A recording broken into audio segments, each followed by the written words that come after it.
Hello, my future doctors. This side Abayawali ma'am, Amisha Saraswat, and I welcome you all on our YouTube channel MedTrix. तो बच्चों आज हम करने जा रहे हैं ह्यूमन हेल्थ एंड डिसीजेस की सारी एनसीईआरटी को अच्छे से डीपली अंडरस्टैंड। तो ये चैप्टर बेसिकली वैसे तो बहुत ज़्यादा लेंथी है क्योंकि इसके 3 पार्ट्स है, diseases, immunity and the drugs. तो सारे ही पार्ट्स को हम आज के एक सिंगल वीडियो में कवर अप करेंगे ताकि जहाँ जहाँ से नीट के इंपॉर्टेंट क्वेश्चंस आ सकते हैं या जहाँ जहाँ मेरे प्यारे फ्यूचर डॉक्टर स्ट्रक कर सकते हैं उन सारी ही चीज़ों को अच्छे से एलैबोरेट करके आज हम पढ़ेंगे। तो फटाफट से अपनी एनसीईआरटी की बुक खोल लो और अपने हाथ में पेन ले लो और अच्छे से एनसीईआरटी की सारी लाइन्स को ग्रास्प करने के लिए तैयार हो जाओ। तो चलो सबसे पहले जब हम ये पैराग्राफ खोलते हैं एनसीईआरटी में चैप्टर खोलते हैं तो ये एक जनरल इंट्रोडक्टरी पैराग्राफ गिवन है। अब इस पैराग्राफ में क्या क्या इंफॉर्मेशन गिवन है, लेट्स फाइंड आउट। तो चलो स्टार्ट करते हैं। Health for a long time was considered as a state of body and mind where there was a balance of certain humors. Humors is a hypothetical factor. This is what early Greeks like Hippocrates as well as Indian Ayurveda system of medicine asserted. It was thought that the person with black bile belonged to hot personality and would have fever. तो ये जो humour वाला जो factor था जो decide करता है हमारी हेल्थ को, तो उसी में से एक फैक्टर है जैसे कि ब्लैक बाइल। तो जिसके अंदर ब्लैक बाइल होता है उन इंसान की जो पर्सनालिटी होती है बहुत ही ज़्यादा एग्रेसिव, हॉट पर्सनालिटी। यहाँ पे हॉट पर्सनालिटी का मतलब वो नहीं है जो तुम समझ रहे हो। हॉट पर्सनालिटी मतलब होता है दोनों गर्म खून, खुंदस आ जाती है देखती उस टाइप से, और उनको बहुत जल्दी फीवर्स भी आते हैं। This idea was arrived at by pure reflective thought, the discovery of blood circulation by Williams Harvey. यहाँ से क्वेश्चन बन सकता है, ब्लड सर्कुलेशन को डिस्कवर करा था किसने? विलियम हार्वे ने, और इसलिए इनको कहा जाता है फादर ऑफ सर्कुलेशन। तो Williams Harvey is your father of circulation. Using experimental methods and demonstration of normal body temperature in a person with black bile using thermometer disproved the good humor hypothesis of health। यानी कि जिन लोगों के अंदर ये humour factor है यानी कि black bile है, उनका टेम्परेचर मेजर किया इन्होंने थर्मोमीटर से, and he found that these people also had the normal body temperature. ठीक है, तो कोई डिफरेंस नहीं आया था, तो यहाँ से इन्होंने डिसअप्रूव कर दी गुड ह्यूमर हाइपोथेसिस जो थी। Now in later years Biology stated that mind influences through neural systems and endocrine system our immune system, and that our immune system maintains our health। मतलब हमारे immune system को regulate करने के लिए we have two types of systems, neural system and endocrine system। तो ये दोनों ही system मिलके हमारे immune system को influence करते हैं, हमारी health को influence करते हैं। Hence, mind and mental state can affect our health. Of course, health is affected by health किस किस चीज़ों से affect हो सकती है? Genetic factors, infections, lifestyle। ये हमें normal सी चीज़ पता है, genetic से भी हो सकता है, lifestyle से भी हो सकता है, and कुछ infection से भी हो सकता है। ठीक है, next अब यहाँ पे बात कर रहे हैं कि हेल्थ क्या होती है। वैसे जनरल पैराग्राफ है तो जो इंपॉर्टेंट नहीं है वो मैं ऐसे रीड करके चली जाऊंगी, इंपॉर्टेंट वालों पे हम वेट करेंगे। ठीक है, now the term health is very frequently used by everybody. How to be define it? Health does not simply means absence of disease और फिजिकल फिटनेस, ये नहीं होती health. It could be defined as a state of complete physical, mental and social wellbeing. मतलब health में ये नहीं कि तुम देखने में ही सही लग रहे हो तो तुम हेल्थी हो। हेल्थ मतलब तुम मेंटली ठीक हो, सोशली ठीक हो, बिहेवियरली ठीक हो, फिजिकली ठीक हो, तो बहुत सारे पैरामीटर्स जब ठीक होते हैं तब जाके एक इंसान को हेल्दी कंसिडर किया जाता है। When people are healthy, they are more efficient at work. This increases productivity and bring economic prosperity. Health also increases longevity of people and reduce infant and maternal mortality rate. There is nothing very extraordinary over here. Normal se discussion hai. It's not quite important. Balanced diet, personal hygiene, regular exercises are very important to maintain good health. Yoga has been practiced since time immemorial to achieve physical and mental health. So वही है, balanced diet खाओ, hygiene maintain करो, योगा वगैरह करो, तब जाके तुम health maintain कर सकते हो। Awareness about diseases and their effect on the body functions, vaccinations against infectious diseases, disposal of waste, control of vector, maintain of hygiene, ये सारे इंपॉर्टेंट चीज़ें हैं जिससे तुम गुड हेल्थ को अचीव कर सकते हो। बहुत सारी डिसीजेज है जिनके लिए वैक्सीनेशन है तो उन वैक्सीनेशन को करा लो। This is called as prophylaxis. बीमारी होने से पहले तुमने उसको प्रिवेंट करने का एक मेथड अडॉप्ट कर लिया, तो ये सारी चीज़ें करके you can be healthy.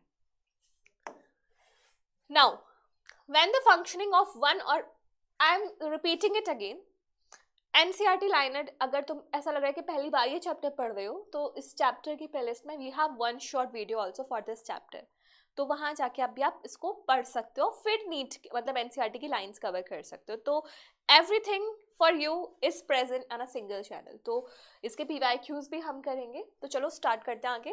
When the functioning of one और मोर ऑर्गन और system of the body is adversely affected, characterized by appearance of signs and symptoms, we say that the person is not healthy and is disease। देखने से पता चल जाता है, कुछ बहुत सारे कैरेक्टरिस्टिक सिम्टम्स देखने को मिलते हैं जिससे हम बता देते हैं कि भाई कुछ तो गड़बड़ है इसके साथ। डिसीजेस कैन बी इन्फेक्शियस और नॉन इन्फेक्शियस। इन्फेक्शियस छुआछूत वाली बीमारी होती है ना, फैल जाती है। नॉन इन्फेक्शियस जो नहीं फैलती हैं। So diseases which are easily transmitted are infectious. Infectious diseases का जो एग्जाम्पल है एड्स, एड्स फैल जाता है ना, जब फ्लूइड्स कांटेक्ट में आते हैं तब फैल जाता है। Among non infectious are cancer. Cancer ऐसा नहीं है अगर एक को कैंसर है तो दूसरे सामने वाले को भी कैंसर हो जाएगा छूने से, ऐसा नहीं होता। Drug and alcohol abuse also affects our health adversely, we know it. Now a wide range of organisms belonging to bacteria, virus, fungus, protozoans, helminths can cause disease in man, and such disease causing organisms are called as pathogens। मैंने तुम्हें बताया था हमेशा यहाँ पे तुम ऐसे words सुनोगे, देखो पैथोजन सुनाई देगा, एक एंटीजन सुनाई देगा और एक epitope. These are the words that you will frequently see। Epitope most probably नहीं दिखेगा, एंटीजन और पैथोजन मोस्ट कॉमन है।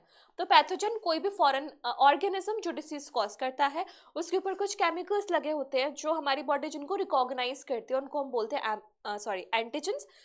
एंटीजन्स के ऊपर भी कुछ मॉलिक्यूल्स होते हैं, these are called as epitopes. तो pathogen have antigens, antigens have epitope, this is the whole story.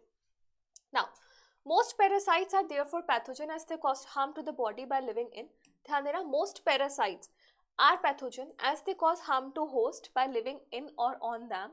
The pathogens can enter our body by various means। तो मैं बताया ना पैरासाइट्स होते हैं जो हमारी बॉडी पे अटैच होके नरिशमेंट डिराइव करते हैं।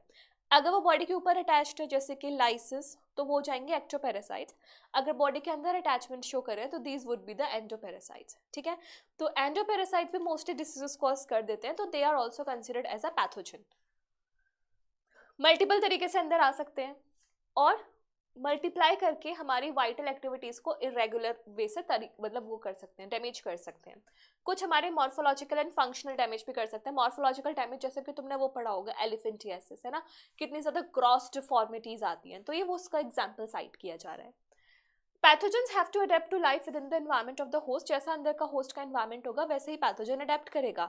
तुमने इकोलॉजी यूनिट में पढ़ा होगा, एंडोपैरासाइट्स जो होते हैं जो अंदर बॉडी के रहते हैं उनके सेंस ऑर्गन्स लॉस हो जाते हैं, रिप्रोडक्टिव कैपेसिटी हाई हो जाती है, पूरी बॉडी से अटैचमेंट करने के लिए they have hooks and suckers. तो जैसा अंदर का एनवायरमेंट होगा, जो जैसा सरफेस का एनवायरमेंट होगा, वैसे they have to adapt themself. This is called as coevolution and coextinction. तो इकोलॉजी में इस चीज को हमने पढ़ा हुआ है। Now for example, the pathogen that enters gut must have a way in surviving in the low pH of stomach, है ना, and resisting various digestive enzymes। A few representative members from different groups of pathogenic organisms are discussed here along with the diseases caused। तो वही अब बताया जा रहा है कि इस चैप्टर में हम क्या पढ़ेंगे। पहले पैथोजेंस और पैथोजेंस क्या डिसीज कॉज कर रहे हैं वो पढ़ेंगे, बॉडी के इम्यूनिटी से फाइट करती है इन्फेक्शंस को वो पढ़ेंगे, और finally drugs and alcohols abuse के बारे में पढ़ेंगे। नाउ अब सबसे पहले जो हमारी बीमारियां हैं, these are about bacterial diseases. Bacterial diseases में सबसे पहले है टाइफाइड। ठीक है, तो फूड एंड वाटर कंटामिनेशन से फैलती है। क्या लिखा है? Salmonella typhi. सैल्मोनेला टाइफी तुम्हें याद हो तो तुम्हें क्या ही याद रहता है? आरडीएनए टेक्नोलॉजी में यूज हुआ था, है ना, 1972 में। किस लिए यूज हुआ था, क्या किया था इसने, तुम्हें मुझे बताना पड़ेगा, तभी मुझे पता चलेगा कि बच्चे कितना पढ़ रहे हो, है ना। तो Salmonella typhi is a pathogenic bacterium which causes typhoid fever in human beings। These pathogens generally enters the small intestine through food and water contamination। तो food and water contamination से फैलती है और affect क्या हो रहा है हमारी small intestine, and migrates to other organs through blood। तो पहले small intestine में आएगा और उसके बाद blood के through migrate कर जाएगा अलग अलग organs में। Sustained high fever, इतना, weakness, stomach pain, constipation, headache, loss of appetite are some of the common symptoms of this disease. देखो सीधी सी बात है, मोस्टली ना बीमारियों के सिम्टम्स लगभग लगभग सेम है। तो तुम ऐसे समझो, अगर कोई ऐसी बीमारी है जो पेट को अफेक्ट कर रही है तो उसके सिम्टम्स पेट वाली बीमारियों के सारे सेम होंगे, जैसे कि भूख नहीं लगेगी, कॉन्स्टिपेशन होगा, एब्डोमिनल क्रैम्प्स आएंगे, ये सारी चीज़। तुम्हें जो मेजर याद रखना है वो याद रखना है कि किस में ठंड से बुखार आएगा, चिल्स आएंगे, पीरियोडिक रिपीटेशन होगा, और किस में लगातार हाई फीवर मेंटेन रहेगा। तो यहाँ पे टाइफाइड में क्या है, सस्टेन्ड हाई फीवर, और बॉडी कमजोर तो होगी, वो तो किसी भी बीमारी में हो जाती है। पेट से रिलेटेड है तो स्टमक पेन होगा, कॉन्स्टिपेशन होगी, हेडेक भी हो जाएगा, और लॉस ऑफ एपेटाइट, ये इसके कॉमन सिम्टम्स हैं। इंटेस्टाइनल परफोरेशंस एंड डेथ में अकर इन सीवियर केसेस। काफ़ी बार क्या होता है, ये जो पैथोजन है इसकी वजह से इंटेस्टाइन्स में होल्स क्रिएट हो जाते हैं। अब होल होगा तो बहुत ज़्यादा ब्लड लॉस भी होना है भाई, ब्लड वेसल्स भी तो रप्चर हो जाएंगे उस केस में। तो सीवियर अगर इसको नहीं रोका गया तो इससे इंटेस्टाइनल में होल्स हो सकते हैं और डेथ भी हो सकती है। Typhoid fever could be confirmed by Widal test, Widal test, Widal कुछ भी बोल दो इसको। A classic case in medicine that of Mary Mallon, nicknamed as typhoid Mary. Mary Mallon नाम सुना होगा, कुक थी बाय प्रोफेशन, और इन्होंने बहुत लोगों को टाइफाइड स्प्रेड किया था। So Mary Mallon, nicknamed as typhoid Mary, is worth mentioning here. She was a cook by profession and was a typhoid carrier who continued to spread typhoid for several years through the food she prepared. अगर हम digestion करने जा रहे हैं and we are not washing the hands properly, then it might happen if we are infected by the typhoid bacteria, then the spores can get transmitted to the food and through food to another person. तो food and water contamination से basically फैलता है। तो cook थी by profession, तो इन्होंने बहुत लोगों को विलिंगली तो नहीं कहोगे, अनविलिंगली उन्होंने बहुत लोगों को फैलाया था टाइफाइड। ठीक है, next, bacteria like streptococcus pneumoniae and haemophilus influenzae. Streptococcus pneumoniae और कहाँ आया था, 1928 ग्रिफिथ एक्सपेरिमेंट, याद है, आर स्ट्रेन एस स्ट्रेन इसी के ऊपर किया था। Are responsible for disease pneumonia in humans which infects alveoli of the lungs. देखो कॉमन कोल्ड और न्यूमोनिया में क्या डिफरेंस है, कॉमन कोल्ड भी रेस्पिरेटरी सिस्टम को अफेक्ट करता है बट वहाँ लंग्स अफेक्ट नहीं होते, न्यूमोनिया में लंग्स अफेक्ट हो जाते हैं। ठीक है, as a result of the infection, the alveoli gets filled with fluid, leading to severe problems in respiration. अब जो एल्वेलाई में हवा होनी चाहिए थी वहाँ पे फ्लूइड भर जाएगा, तो ऑब्वियस सी बात है भाई, रेस्पिरेशन इतना एफिशिएंट नहीं हो पाएगा, प्रॉब्लम आएगी। The symptoms of pneumonia includes fever होगा, chills आएंगे, कफ, हेडेक, सिर दर्द तो सब में होगा क्योंकि भाई बॉडी खराब हो रही है तो सिर दर्द तो होना है, लेकिन ये क्योंकि पेट से रिलेटेड बीमारी नहीं है तो stomach pain, loss of appetite ऐसा कुछ भी नहीं होगा। सांस से रिलेटेड बीमारियां आएंगी, फीवर आएगा, ठंड लगेगी, चिल्स आएंगे, तो ये चिल्स इंपॉर्टेंट है। कफ आएगा जो कि किसी भी रेस्पिरेटरी डिसऑर्डर में होता है, और हेडेक होगा। In severe cases the lips and fingers nails turn grey to bluish, इसे कहा जाता है साइनोसिस। क्यों हो रहा है ऐसा, क्योंकि भाई एल्वुलाई में पानी भर चुका है, ब्लड का प्यूरिफिकेशन होगा नहीं, ब्लड में ऑक्सीजन आएगी नहीं, तो ब्लड ब्लू ही तो कन्वर्ट होगा ना कलर में। तो हमारे जो नेल्स है, अपने जो लिप्स हैं, यहाँ की जो पिगमेंटेशन है वो थोड़ा ग्रेश या ब्लूइश में कन्वर्ट हो जाएगी। It indicates that pneumonia has reached the severe case.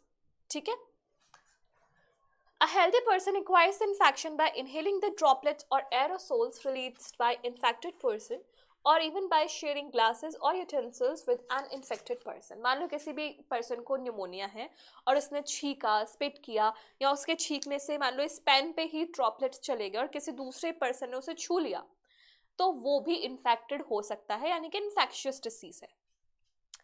Next, dysentery, plague, diphtheria, etc. are some of the bacterial diseases in man. वैसे तो मैंने तुम लोगों को बताया था कि ये क्या होती है और इन्हें कौन कॉज करता है। एनसीईआरटी में भले गिवन नहीं है बट तुम्हें थोड़ा पता होना चाहिए।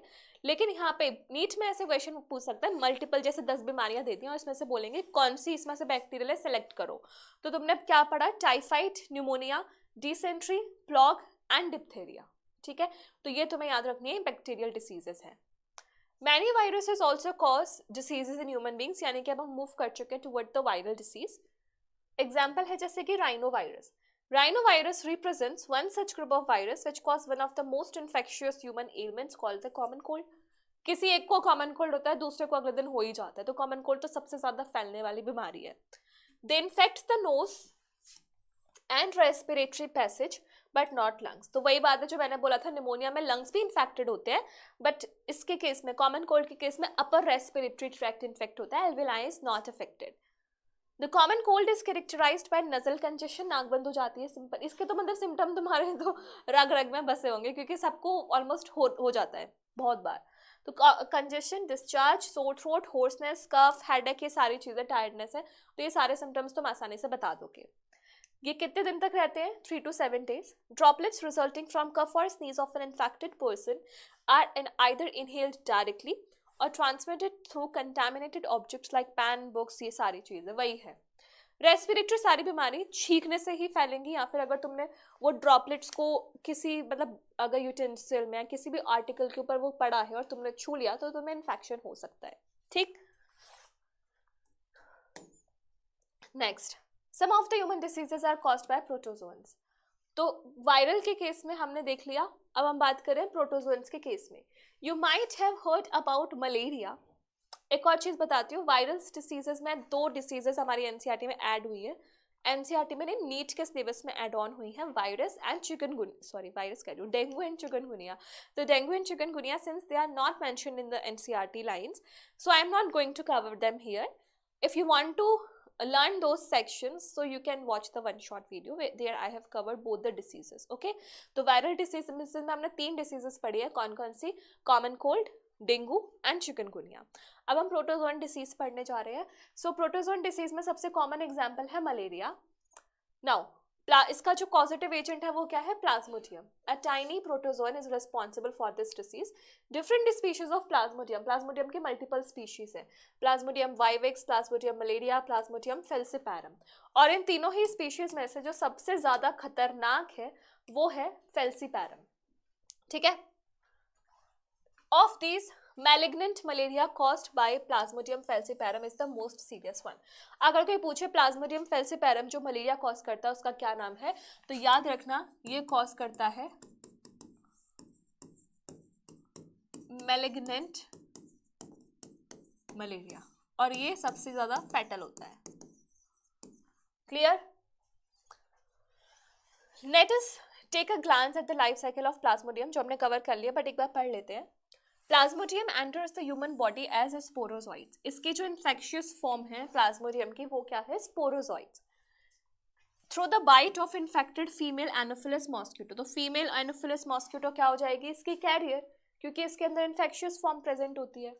The parasite initially multiplies within the liver cell, पहले लीवर सेल को टारगेट करेगा and then attack red blood cell, RBC के पास जाएगा, रिजल्टिंग इन देयर रप्चर। और रप्चर किसका करता है? आरबीसीज का। आरबीसी रप्चर हो जाएंगी। The rupture of RBC is associated with release of a toxic substance called as haemozoin. तो क्या होता है, तुम्हें याद होगा मीरोजॉइड स्टेज बनती थी आरबीसी के अंदर, तो जब आरबीसी रप्चर होते थे तो मीरोजॉइड्स के साथ साथ हीमोजॉइन ग्रैन्यूल्स भी रिलीज हो जाते थे, और हीमोजॉइन ग्रैन्यूल्स के रिलीज होने से एकदम ठंड का अटैक पड़ता था। ठीक है, which is responsible for the chills and high fever recurring every 3 to 4 days। हर 3 से 4 दिन बाद अपने आप को रिपीट करता है। मलेरिया में यही होता है, जैसे 24 घंटे के स्पैन के बाद, 48 घंटे, 72 घंटे के बाद फीवर अपने आप को रिपीट करता है। वो रिपीट क्यों है? क्योंकि यहाँ पे periodic rupturing of RBC followed by the appearance of haemozoin in the blood होता है, जिस वजह से चिल्स और फीवर्स आते हैं।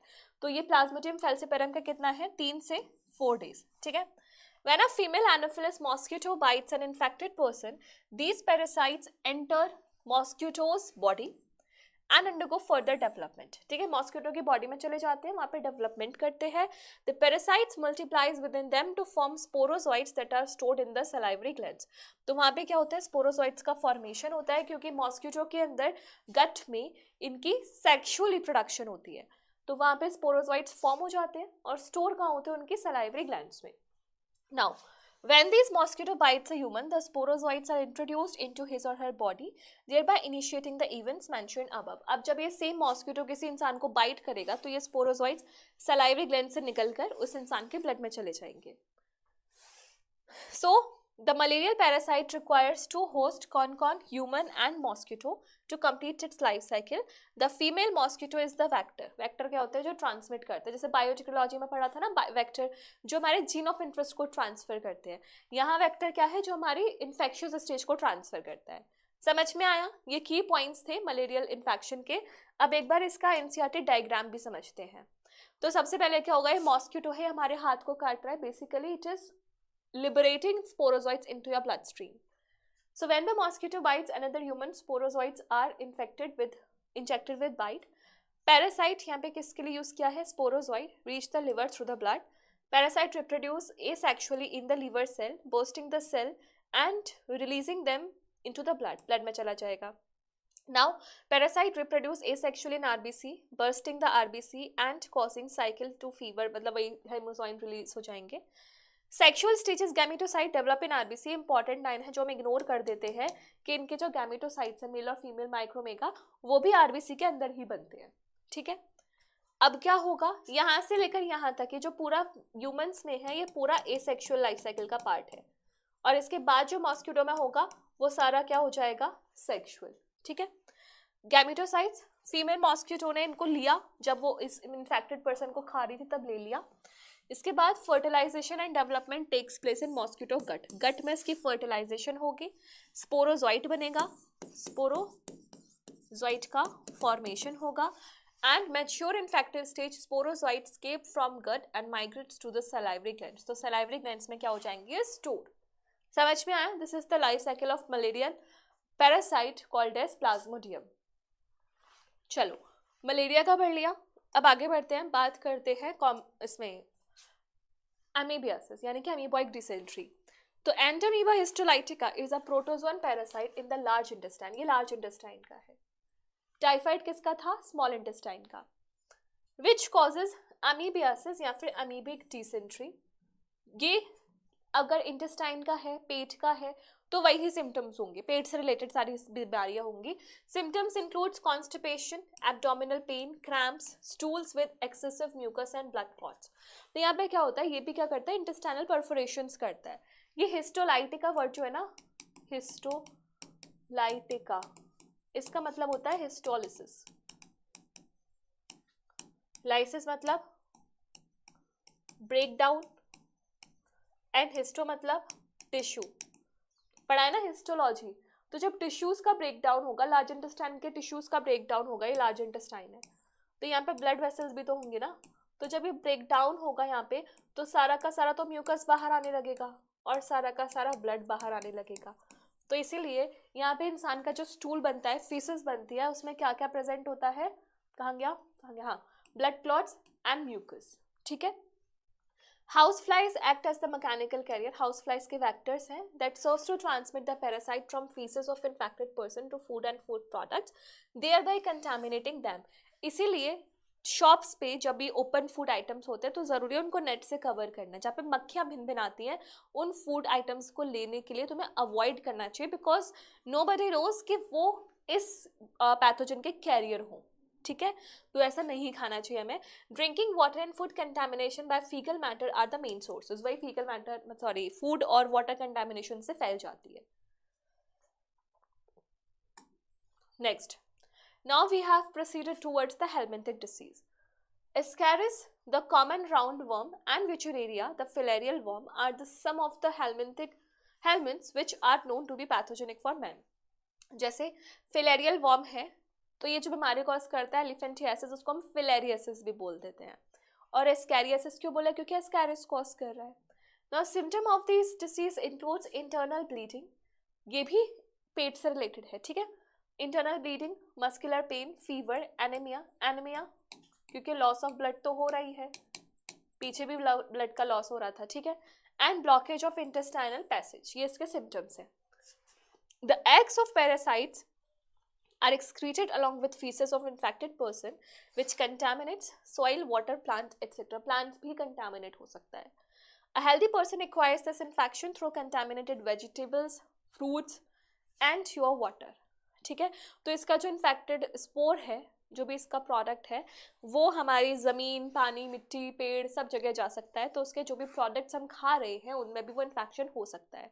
सॉइल में भी बहुत ज़्यादा ये कॉमन है, तो बच्चे जो मिट्टी खाते हैं उनमें पेट में जो कीड़े पड़ जाते हैं ना, वो ज़्यादातर स्कैरियसिस वाला ही पार्ट होता है। ठीक, दिस इज योर एलिफेंटियासिस, जिसको हम और क्या बोल रहे हैं, फिलेरियासिस। क्यों? क्योंकि इसको जो कॉज कर रहा है, दीज आर फिलेरियल वर्म, विचुरेरिया बेनक्रॉफ्टाई, विचुरेरिया मलाई। ठीक है, सो विचुरेरिया बेनक्रॉफ्टाई एंड मलाई, the filarial worms cause a slow developing chronic inflammation. ध्यान रखना, स्लो डेवलप करती है, क्रोनिक मतलब लॉन्ग लास्टिंग, सालों तक रह सकती है inflammation of organs in which they live for many years, usually the lymphatic vessels of lower limbs। ज़्यादातर यही अफेक्ट होती है। The genital organs are also affected, जैसे तुम्हें यहाँ पे दिख रहा होगा genital organs as well as the leg is affected part, resulting in gross deformities। जो हमने पहले स्लाइड में कहा था ना कि morphological deformities भी हो सकती हैं, तो that occurs in the filariasis। The pathogens are transmitted to healthy person by the bite of female mosquito which is your Culex, है ना, क्यूलिक्स मॉस्किटो से होती है। मैंने तुम्हें वन शॉट में क्यूलिक्स, एनोफिलिस और ये इडीज तीनों का पिक्चर भी दिखाया था। ठीक है, तो ये क्यूलिक्स से होती है। Now next is the ring worm, यानी कि फंगल इन्फेक्शन। तुम्हें यहाँ पे व्हाइट पैच दिख रहा होगा, ये क्या है, हमारा फंगल इन्फेक्शन है। तो many fungus belong to genus Microsporum, Trichophyton and Epidermophyton are responsible for ringworms, दांत खाद खुजली वाली part, which is one of the most common infectious disease in man. Appearance of dry scaly lesions on various part of body such as skin, nails and scalp। भाई fungal infection ज़्यादातर वहाँ होता है, मतलब बॉडी की superficial skin वाले part में होता है। फंगस को ग्रो करने के लिए मॉइस्चर चाहिए और क्या चाहिए, ड्राई कंडीशंस चाहिए, है ना, ह्यूमिड कंडीशंस और वार्म क्लाइमेट, वार्म कंडीशंस चाहिए। तो जहाँ हमारी बॉडी में पसीने ज़्यादा आते हैं या फिर जहाँ हमारे स्किन फोल्स होते हैं या जो हमारा अनहाइजीनिक बॉडी पार्ट होता है, वहाँ फंगल इन्फेक्शन जल्दी ग्रो कर जाते हैं। तो कहाँ होता है, dandruff is also a part of fungal infection. तो स्कैल्प पे, नेल्स पे या तुम्हारी स्किन पे ड्राई लेशंस हो जाते हैं, मतलब कि एकदम ड्राई, खुरदरी, वाइट सी स्किन हो जाती है। The lessons are accompanied by intense itching, खुजली होगी। Heat and moisture helps the fungus to grow, which makes them thrive in skin folds, as those in the groin and between the toes. Ringworms are generally acquired by the soil or by using towels। बहुत बार ऐसा होता है ना, हम अपने friends के clothes share कर लेते हैं, कॉम शेयर कर लेते हैं, वो नहीं करना चाहिए, क्योंकि इन्फेक्टेड पर्सन के जो भी क्लोथिंग्स है या जो भी आर्टिकल्स है which we are using, it might get infected. So fungal infections are infectious in nature. बात करते हैं कि इनका प्रिवेंशन या फिर इनको हम कंट्रोल कैसे कर सकते हैं डिसीजेस के स्प्रेड को। तो यहाँ पे वो वाली बात लिखी हुई है, maintenance of personal and public hygiene is very important for prevention and control of many infectious disease. Measures for, अगर पर्सनल हाइजीन के अंदर बात करो, भाई खुद की तो जिम्मेदारी ले सकते हो ना, अगर पब्लिक की नहीं लोगे तो। खुद की अगर सबने ले ली तो ऑब्वियस सी बात है, public hygiene will be achieved sooner. So measure for personal hygiene includes keeping the body clean, consumption of clean drinking water, food, vegetable, fruits etcetera. और पब्लिक हाइजीन में क्या हो जाएगा, proper disposal of waste and excreta. जो भी waste product है, आती तो है ना गाड़ी कचड़े वाली, तो क्यों तुमने ज़मीन पर फेंकना है ऐसे ही। डस्टबिन्स होते हैं अपने अपने अलग अलग, डिग्रेडेबल है या नॉन बायोडिग्रेडेबल है, उसके हिसाब से तो वहाँ पे अपना वेस्ट अच्छे से प्रॉपरली डिस्पोज ऑफ करना चाहिए, एक्सक्रीटा करना चाहिए dispose. Periodic cleaning and disinfection of water reservoir, pools, cesspools या tanks, observing standard practices of hygiene in public catering, तो ये सारी चीज़ें करनी चाहिए। These measures are particularly essential where infectious agents are transmitted through food and water. तो food and water वालों के लिए तुम्हें यही है कि गंदगी नहीं मचानी है, वेस्ट को प्रॉपर डिस्पोज ऑफ करना है। फूड और वाटर जब भी मतलब तुम किसी को दे रहे हो तो प्रॉपरली अपने हैंड्स को हाइजीनिक तरीके से वॉश ऑफ भी करना है। क्या क्या है food water contaminated, typhoid, amoebiasis and ascariasis, जो भी हमारी इंटेस्टाइनल डिसऑर्डर्स हैं, these are spread by food and water contamination. तो यहाँ से क्वेश्चन आ सकता है, which of the following is spread by food contamination, so you have to opt the answer. In cases of airborne diseases के example क्या आ जाएंगे, निमोनिया एंड कॉमन कोल्ड, यानी कि respiratory disorders. In addition to above measures, close contact with infected persons और their belongings should be avoided, है ना, जो इन्फेक्टेड है उससे दूर रहो, मास्क का यूज करो। For a few diseases like malaria and filariasis are transmitted through vector। अब वेक्टर में यही दोनों नहीं है, वेक्टर में और कौन कौन है? डेंगू एंड चिकनगुनिया, ये दोनों भी वेक्टर मीडिएटेड है। और इसके साथ साथ अभी तुमने पीछे पढ़ी थी ना अमीबियासिस, हाउस फ्लाई, ठीक है। नाउ इसलिए इंपॉर्टेंट है to control and eliminate vector on the breeding places, control करना होगा उनको। This can be achieve by avoiding stagnation of water, मतलब पानी अगर कहीं रुका हुआ है तो उसको हटाओ, साफ करो। In and around residential areas, regular cleaning of house hold coolers, use of mosquito nets और फिश, लार्विसाइडल फिश है ये, बाकी सारी तो तुम्हें नॉर्मल सी बात पता है, जहां से क्वेश्चन आ सकता है मैं वो पार्ट बता रही हूँ। तो फिश का यूज कर सकते हो जो कि मॉस्किटो के लार्वा को फीड करेगी, ठीक है, ये सारी चीजें हैं। Now such precautions have become more important specially in the light of recent wide spread incidents of vector borne, यहाँ पे लिख भी दिया, इट मॉस्किटो से होने वाली dengue and chikungunya in many part of the India, ठीक है। तो बस डेंगू एंड चिकनगुनिया का इतू सा नाम लिखा हुआ है इस पैराग्राफ में, लेकिन ये डिसीजेस तुम्हें लैबोरेटेड तरीके से पढ़नी है फॉर द नीड सिलेबस, ठीक है। सो यहाँ हमने पूरा डिसीजेस वाला पोर्शन कर लिया है आई गेस। अच्छा भी और भी एक लास्ट पैराग्राफ और बचता है। The advancements made in biological science have armed us to effectively deal with infectious diseases, जैसे use of vaccines and immunization programs have enabled us to completely eradicate। अब क्वेश्चन आ जाएगा कि कौन सी बीमारी है जिसको हमने कंप्लीट इरेडिकेट कर दिया है, तो the answer will be smallpox, ठीक। Large number of other infectious diseases like polio, diphtheria, pneumonia, tetanus have been controlled to a large extent by the use of vaccine। तो सबसे important है complete eradication किसका हुआ है, तो small pox का हुआ है। बायोटेक्नोलॉजी जो तुम पढ़ चुके हो is at verge of making available newer and safer vaccines. Discovery of antibiotics and various other drugs have also enabled us to, मतलब भैया सिंपल सी बात है, बायोटेक्नोलॉजी का यूज करके हम रिकॉम्बिनेंट वैक्सीन्स बना रहे हैं, ड्रग्स को भी हम लोग और ज़्यादा क्या कर रहे हैं, आइसोलेट कर रहे हैं, एनालाइज कर रहे हैं, डिस्कवर कर रहे हैं। तो ये सारे कहीं ना कहीं तुम्हारा डिसीज ट्रीटमेंट में हेल्प करेगी ही करेगी, ठीक है। तो यहाँ हमारा डिसीज वाला पोर्शन खत्म हो गया and now we are going to study about immunity, कि जो भी डिसीज हो रही है उसको बॉडी किस तरीके से टैकल करती है, ये पार्ट बहुत डिटेल में मैंने तुम्हें समझा रखा है वन शॉट में, तो प्लीज उसको जरूर देखना, तब जाके तुम एनसीईआरटी लाइनर सीरीज पढ़ना, सारी चीजें चुटकियों में समझ में आएंगी, तुम्हें लगेगा यार ये तो आता है, ये तो आता है, ये तो आता है, ऐसा हो जाओगे, ठीक है। तो चलो हम इम्यूनिटी वाले पार्ट को स्टार्ट करते हैं। Every day we are exposed to large number of infectious agents जिनको हम pathogens बोलते हैं। However, only a few of those exposures results in the disease. Why? ऐसा क्यों होता है कि हम thousands और millions of microbes से encounter करते हैं डेली, बट कुछ ही उनमें से जो डिसीज कॉज करते हैं, क्या रीजन है? क्योंकि हमारा इम्यून रिस्पॉन्स या तो उसकी पहले से मेमोरी लेके बैठा हुआ है, या वो इतना स्ट्रांग है कि वो उनको अंदर अपने एंट्री नहीं करने देता, और अगर एंट्री कर दी जाती है तो उसको एलिमिनेट किया जाता है। So this is due to the fact that body is able to defend itself from the most of these foreign agents. This overall ability of body to fight the disease causing organisms is called as immunity. Simple.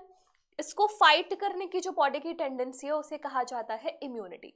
ना immunity दो types की होती है, innate and your acquired। पहले अगर मैं innate immunity की बातें बताऊं तो innate immunity बच्चों वो होती है जो बाय बर्थ हमारे अंदर प्रेजेंट है। इसमें कुछ बैरियर्स आते हैं जिनको क्रॉस करना पड़ता है किसी भी पैथोजन को आके, बट अल्टीमेटली क्या होता है, इनेट और एक्वायर्ड को साथ में ही काम करना पड़ता है in order to enhance immune system और in order to eradicate the pathogen, ठीक है। तो इनेट इम्यूनिटी इतना स्पेसिफिक नहीं होती है, नॉन स्पेसिफिक है, बाय बर्थ प्रेजेंट होती है और थोड़ा स्लो रिस्पॉन्स होता है इसका। So innate immunity is non specific that is present at the time of birth. This is accomplished by providing different types of barriers. Barriers are the characteristic feature of innate immunity. Innate immunity consists of 4 types of barriers, जिसमें सबसे पहला barrier है physical barrier. Physical barrier can also be called as first line of defense, क्योंकि जब भी किसी pathogen को body के अंदर जाना है तो सबसे पहले वो टकराएगा फिजिकल बैरियर से। फिजिकल बैरियर में दो चीजें आती हैं, बाहर की एंट्री के लिए तुम्हारी स्किन, और अगर किसी ओपन कैविटी के थ्रू पैथोजन एंटर कर रहा है तो हर कैविटी के अंदर म्यूकस की लाइनिंग होती है, तो म्यूकस एपिथेलियम अंदर की तरफ से हो जाएगी। Skin on our body is the main barrier which prevents entry of microorganisms. Mucus coating of epithelium lining respiratory, gastrointestinal and urogenital tract help in trapping microbes entering our body. तो अगर अंदर tube में enter कर चुका है तो वहां के केस में म्यूकस एपिथेलियम, और बाहर जो है वो तो हमारी इंटेक्ट स्किन है ही। Next is the physiological barrier. So acids in stomach, saliva in mouth, tears from eyes all prevent microbial growth. HCl तो वैसे ही हमारा डे जनरेट कर देगा किसी भी पैथोजन को। सलाइवा में क्यों? क्योंकि saliva and tears both contains lysozyme and lysozyme is anti microbial. क्या होती है ये? Anti microbial. Third is cellular defence, यानी कि cellular barrier. Certain types of leukocytes of our body like polymorphonuclear leukocytes PMNL and monocytes and natural killers are present in the blood। देखो क्या क्या नाम लिया है? PMNL, उसके बाद मोनोसाइट्स, उसके बाद N के cells which are natural killer cells, जो कैंसर सेल्स को या फिर वायरस इन्फेक्टेड सेल्स को डिस्पोज ऑफ करने में हेल्प करते हैं। In the blood as well as macrophages in the tissues can phagocytose and destroy microbes। तो मोनोसाइट्स बच्चों क्या होते हैं? वॉन्डरिंग मैक्रोफेजेस हैं, और मैक्रोफेजेस क्या होता है? ये टिश्यू स्पेसिफिक मोनोसाइट्स होते हैं, जैसे लिवर में कफर सेल्स, एल्वेलाई में डस्ट सेल्स, ब्रेन में माइक्रोग्लियल सेल्स, इस टाइप से। Cytokine barrier, virus infected cell secretes protein called as interferons which protects the non-infected cell from further viral infection। तो जो सेल वायरल इन्फेक्शन से treat हो चुका है वो क्या करता है? वो कुछ इंटरफेरॉन्स रिलीज करता है जो अगल बगल के सेल्स को मतलब प्रिवेंट करते हैं from getting infected by the virus. तो these are the 4 types of barriers which are present in innate immunity: physical, physiological, cellular and cytokine barrier. Next is the acquired immunity. Acquired immunity नाम से पता चल रहा है जो तुमने पैदा होने के बाद सराउंडिंग से एक्वायर की है। तो डिपेंड करता है कि कौन कौन सा पैथोजन है जो तुम्हारी बॉडी ने एनकाउंटर किया, उसकी एक मेमोरी क्रिएट की जाती है और उस मेमोरी के अगेंस्ट काम किया जाता है। ठीक है, तो एक बार स्टडी कर लेते हैं कि एनसीईआरटी क्या बोलना चाह रही है। So acquired immunity on the other hand is pathogen specific, it is characterised by memory. यहाँ पर एक्वायर्ड इम्यूनिटी में मेमोरी बनाई जाती है।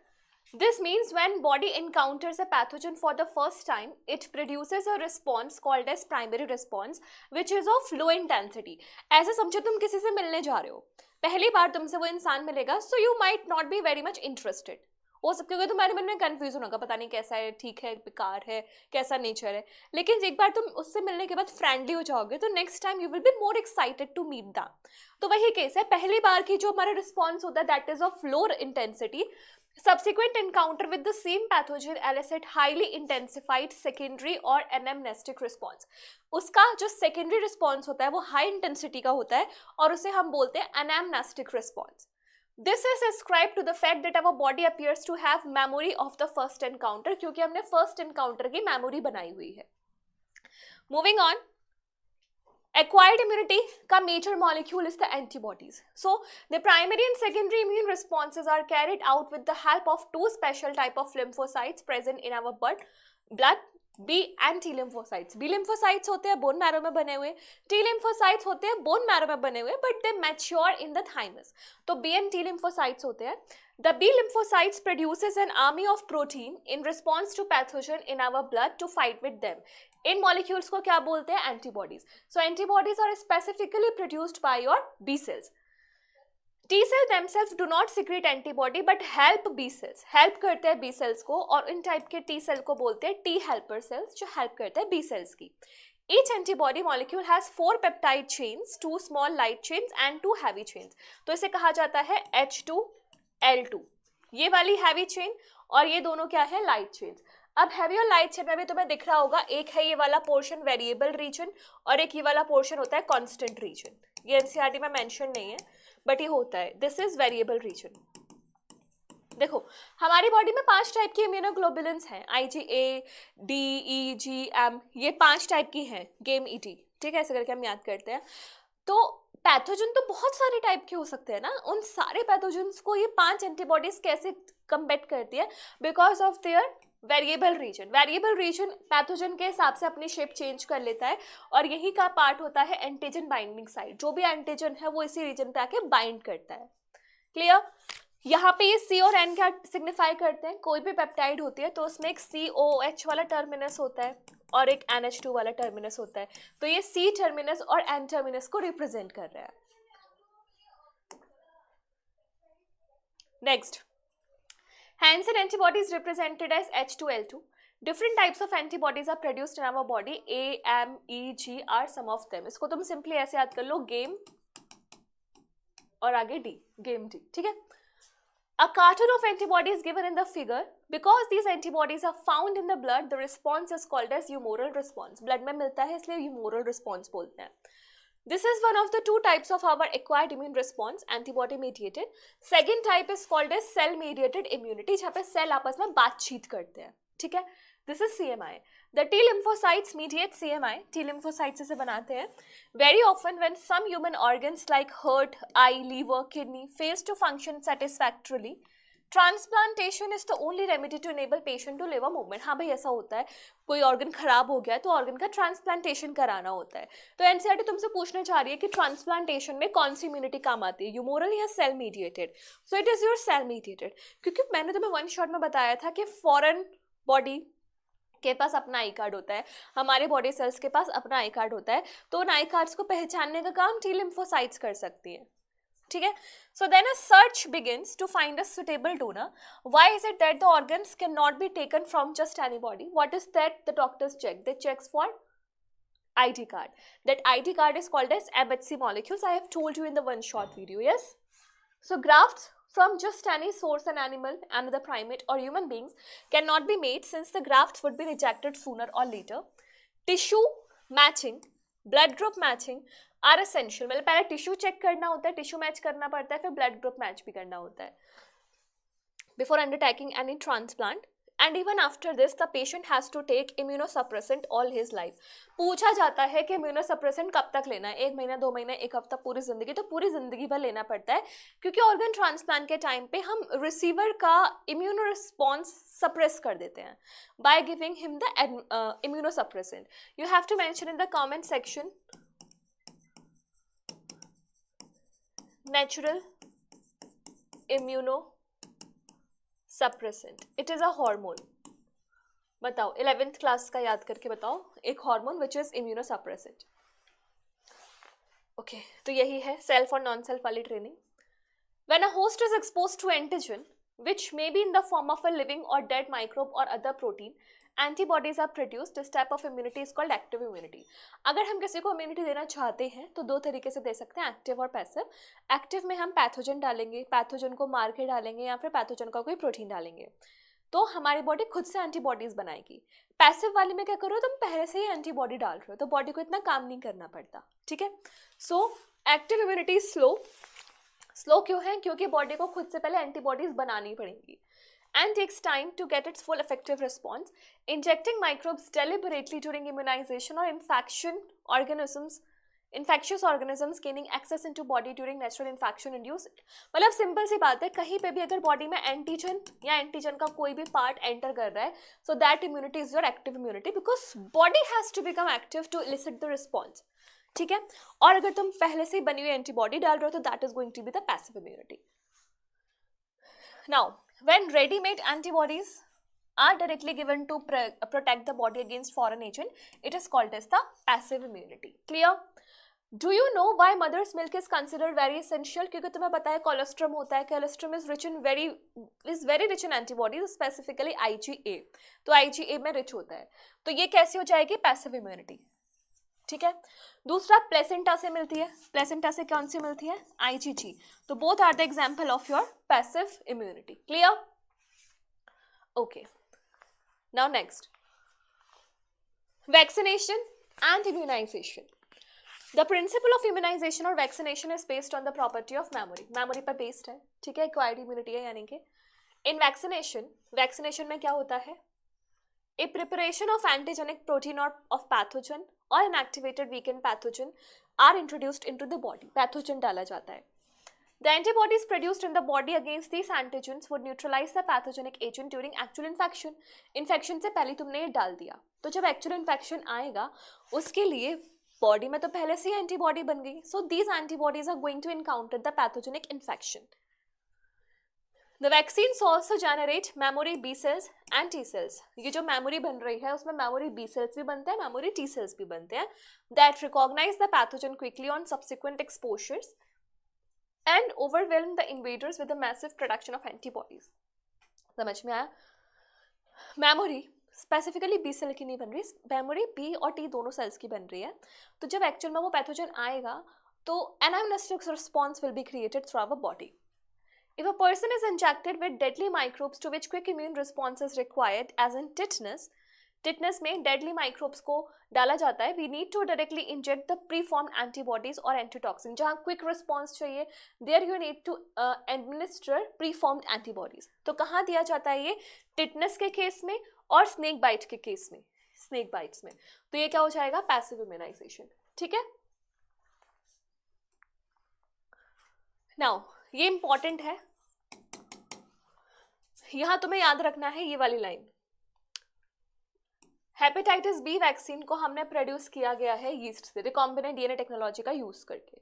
ठीक है, तो ये वाला फैक्ट याद रखना.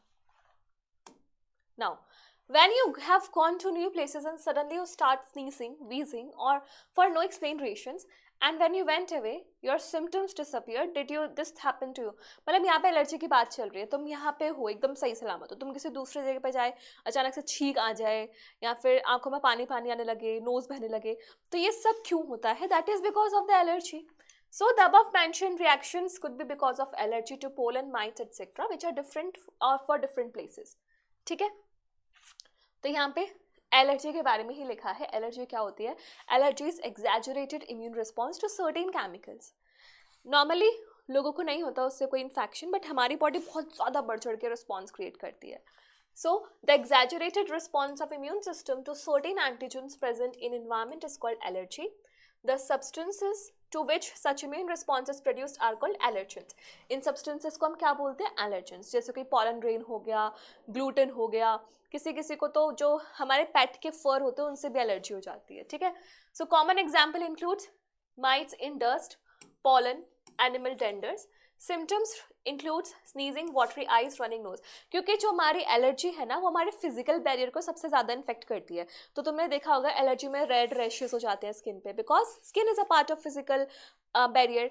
एज वेल एज हमारी म्यूकस एपिथेलियम भी इसमें इन्फेक्ट होती है. तो क्या होगा? बहुत ज़्यादा म्यूकस आएगा, वाटरी आइज हो जाएंगी, स्नीजिंग आएगी, वो सारी चीज़. Allergy is due to the release of chemicals like histamine and serotonin from the mast cell. Mast cell से release होते हैं histamine and serotonin. For determining the cause of allergy, the patient is exposed to, और मतलब वही है, अगर तुम्हें लग रहा है कि भाई तुम इससे एलर्जिक हो, इससे एलर्जिक हो, इससे एलर्जिक हो, तो उनके छोटे छोटे डोजेस पेशेंट को एडमिनिस्टर कर दो. अगर वो एलर्जिक हुआ तो फटाफट से इम्यून रिस्पॉन्स शो हो जाएगा, है ना. तो ऐसे चेक कर सकते हो. The use of drugs like antihistamine, adrenaline and steroids quickly reduce the symptoms of allergy, because सबसे इंपॉर्टेंट है, एलर्जी में इन्फ्लामेशन होती है. तो ये मॉलिक्यूल्स एंटी इन्फ्लामेटरी होते हैं, तो उसके रिएक्शन को काम डाउन कर देंगे, स्लो डाउन कर देंगे.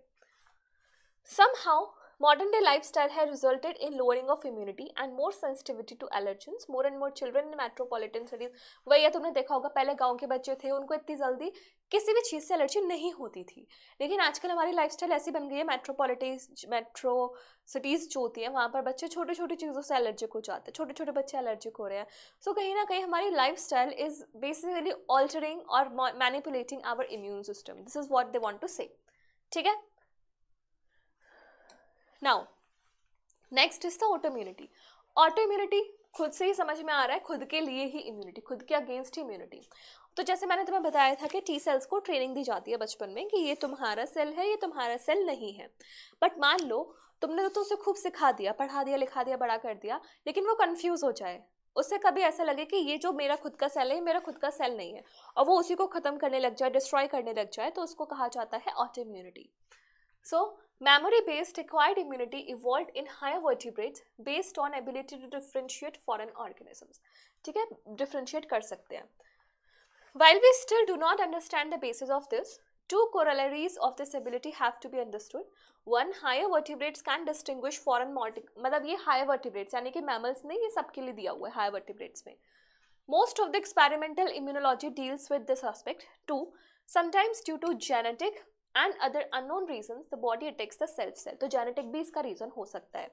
इसे कहा जाता है ऑटोइम्यून डिसीजेस. एग्जाम्पल है रूमेटॉइड आर्थराइटिस, जहाँ पे हमारी बॉडी अफेक्ट करती है साइनोवियल मेम्ब्रेन को. 11th क्लास लोकोमोशन वाले चैप्टर में तुमने ये भी पढ़ा था. Myasthenia gravis, locomotion chapter. यहाँ पे किसको अफेक्ट करती है? Acetylcholine receptors. ठीक है, तो इस तरीके से होता है। नेक्स्ट, अब यहाँ पे बात कर रहे हैं हम लिम्फोइड ऑर्गन्स की। तो लिम्फोइड ऑर्गन्स दो टाइप के होते हैं, प्राइमरी और सेकेंडरी। प्राइमरी वो होते हैं जहाँ पे लिम्फोसाइट्स बनते हैं, मैच्योर होते हैं, और सेकेंडरी वो होते हैं जहाँ पे उनका एंटीजन के साथ एनकाउंटर होता है, आमना सामना होता है। So, human immune system consists of lymphoid organs, tissues, cells and soluble molecules like antibodies. तो lymphoid organs होते हैं जैसे spleen, bone marrow, lymphoid tissues होते हैं जैसे कि तुम्हारा malt, galt, इसके बाद cells होते हैं जैसे कि lymphocytes and soluble molecules होते हैं जैसे कि antibodies. As you have read, immune response is unique in the sense that it recognizes foreign antigens. ये सब नॉर्मल सी बात है। यहाँ से बात करते हैं lymphoid organs की। तो lymphoid organs, these are the organs where origin or maturation and proliferation of lymphocyte occurs. Proliferation मतलब multiplication. तो ये दो टाइप्स के होते हैं, प्राइमरी एंड सेकेंडरी। प्राइमरी वाले में कौन कौन आता है? Bone marrow and thymus. Bone marrow and thymus जहाँ पे डिफ्रेंसिएशन होता है इनटू एंटीजन सेंसिटिव लिम्फोसाइट्स। मतलब ऐसे समझो, जैसे छोटा बच्चा जो होता है उसे, ये ए फॉर एप्पल है, ये एप्पल मतलब कुछ है गोल गोल, ये तो समझ में आता है, लेकिन वो ए फॉर एप्पल ही है, बी फॉर बनाना ही है, ये सिखाना पड़ता है। तो ये लिम्फोसाइट्स तो हैं, लेकिन इनको बताना पड़ेगा कि भाई ये एंटीजन है, इसके खिलाफ तुम्हें सेंसिटिव होना है। वो सारा सेंसिटाइजेशन उनका किया जाता है प्राइमरी लिम्फोइड ऑर्गन्स में। After maturation, the lymphocytes migrate to secondary lymphoid organs like spleen, lymph nodes, tonsils, Peyer's patches of small intestine and appendix. तो ये सारे हमारे lymphoid organs है secondary वाले। नाम याद रखना, lymph nodes, tonsils, Peyer's patches, appendix. Peyer's patches and appendix is a part of your alimentary canal. Secondary lymphoid organs provides the site for interaction of lymphocytes with the antigens, which then proliferate to become the effector cells. तो यहाँ पे क्या हो रहा है, antigen का जो आमना सामना होगा लिम्फोसाइट से वो प्राइमरी में नहीं होता, वो सेकेंडरी में होता है। अब सेकेंडरी में मेमोरी भी बनेगी, है ना, उस एनकाउंटर की मेमोरी भी बनेगी और इफेक्टर सेल्स भी बनेंगे। इफेक्टर सेल्स वो होंगे जो अभी के अभी इफेक्ट करेंगे, रिस्पॉन्स करेंगे। ठीक है, नेक्स्ट, ये लोकेशन है हमारी lymph nodes all over the body. Thymus, thymus की लोकेशन यहाँ मतलब डायग्राम में गिवन है, वैसे तुम्हें पता है एनसीईआरटी क्लास 11th में confluent coordination. So it is dorsal to sternum and ventral to aorta. ठीक है, आयोटा के आगे और स्टर्नम के पीछे और फिर lymphatic vessels. Next, bone marrow के बारे में बात की गई है। The bone marrow is the main lymphoid organs where all blood cells including lymphocytes are produce. सारे ही ब्लड सेल्स बनते हैं including lymphocytes. The thymus is a lobed organ located near the heart and beneath the breast bone. Breast bone means your sternum. The thymus is quite large at time of birth but keeps reducing in size with age, and by the time of puberty it reduces to a very small size. तो कम होती चली जाती है, इस वजह से बूढ़े लोगों की इम्यूनिटी भी कमजोर होती है। Both bone marrow and thymus provide microenvironments for development and maturation of T lymphocytes.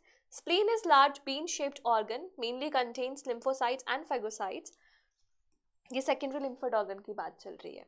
It acts like a filter of the blood by trapping blood-borne microorganisms. जैसे मान लो ये spleen है, TS में देखो, और spleen में से blood vessel होके गुजर रही है, तो यहाँ जो भी पैथोजन है उसका ये T और B लिम्फोसाइट्स क्या करते हैं, उसको यहाँ पे किल करते हैं।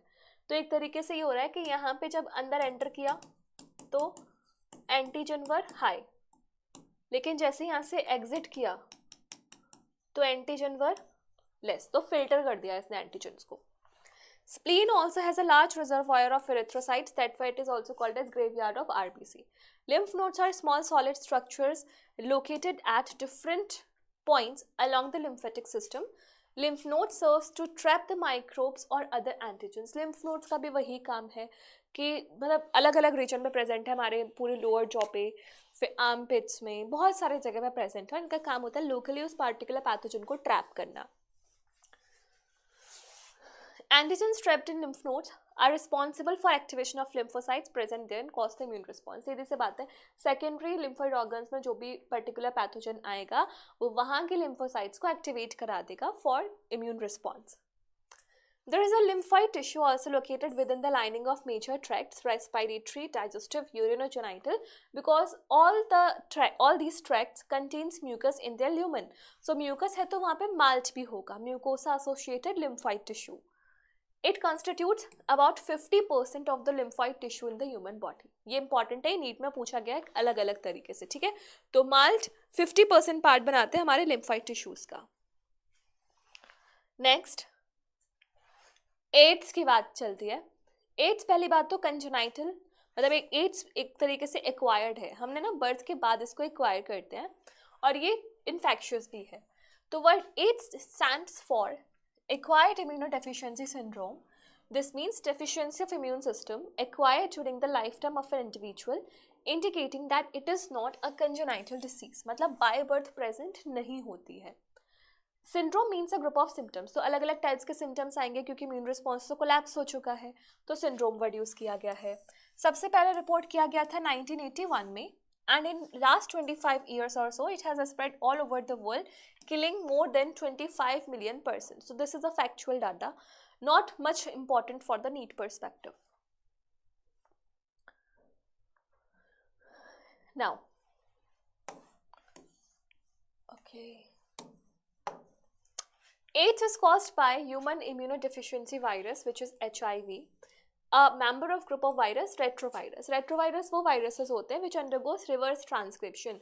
So it means its genetic material is RNA that undergoes reverse transcription after entering our immune cells, which have an envelope enclosing the RNA genome. ये लिखा हुआ। Transmission of HIV infection generally occurs by, कैसे कैसे होता है, sexual contact से होगा, दूसरा by transfusion of contaminated blood से हो जाएगा, तीसरा by sharing of infected needles by drug abusers, and fourth from infected mother to her child through placenta. तो प्लेसेंटा से भी हो सकता है, मदर टू बच्चा भी आ सकता है, ड्रग अब्यूजर्स जो नीडल से ड्रग्स लेते हैं उनमें भी हो सकता है, क्योंकि मैंने वन शॉट में रिप्रोडक्टिव हेल्थ में बताया था कि hepatitis B and your AIDS can be transferred through that case also. Drug abusers को बहुत खतरा होता है। सो people who are at high risk of getting this infection includes individuals who have multiple sexual partners, drug addicts who take drugs intravenously, veins में डाला जाता है जिनका drug, individuals who require repeated blood transfusions, and children born to HIV infected mother. तो इन लोगों को सबसे ज़्यादा खतरा होता है HIV infection का। Do you know when do people need repeated blood transfusion? कब होता है? जब उनकी बॉडी में एनीमिया हो या फिर उनकी बॉडी में क्या हो, जैसे कि हमने जीन थेरेपी में पढ़ा था ना ATA डेफिशिएंसी, उस टाइप से। Find out and make a list of such conditions. It is important to note that HIV or AIDS is not spread by mere touch or physical contact. We all know, हमने reproductive health में ये चीज़ पढ़ी हुई है, ठीक है। तो ये बस वही वाली बात है। Next is important कि there is always a time lag between the infection and appearance of AIDS symptom. AIDS का वायरस कब तुम्हारे अंदर एंटर कर गया और उसका पहला सिम्टम कब आया, उसके बीच में एक टाइम गैप होता है, and that time gap can be 5 to 10 years, ठीक है। इसे कहा जाता है इंक्यूबेशन पीरियड। समझ में आया? स्टार्टिंग में ऐसा होता है क्योंकि वायरस बॉडी में एंटर किया है तो तुम्हें वायरल सिम्टम्स ही नॉर्मली नजर आएंगे, हल्का सा बुखार हो गया, सिर दर्द हो गया, जुकाम हो गया, इस टाइप से। तो you will not be able to recognise whether it's AIDS, whether you are infected by HIV or not. So because the actual infection takes a time period of 5 to 10 years, so इसलिए time का लगता है। आगे बढ़ते हैं, ये इसकी life cycle है, कैसे इन्फेक्ट करता है। तो रेट्रोवायरस वायरस का DNA कोर है, इन्फेक्ट करता है नॉर्मल सेल को और यहाँ पे क्या करता है, रिवर्स ट्रांसक्रिप्टेज से DNA बनाता है। नाउ ये जो DNA है वो होस्ट के जीनोम में इनकॉर्पोरेट हो जाता है और यहाँ पे बहुत सारी वायरल पार्टिकल्स बन जाते हैं। अब ये जो पार्टिकल्स हैं यहाँ से लिबरेट होके नए सेल को इन्फेक्ट करते हैं। बट जो मोस्ट इंपॉर्टेंट चीज़ है वो ये लिखी हुई है, infected cells can survive while virus are being replicated and released. मतलब इनके रिलीज होने का मतलब ये नहीं कि ये सेल मर जाएगा, ये सेल स्टिल सर्वाइव करेगा, ठीक है।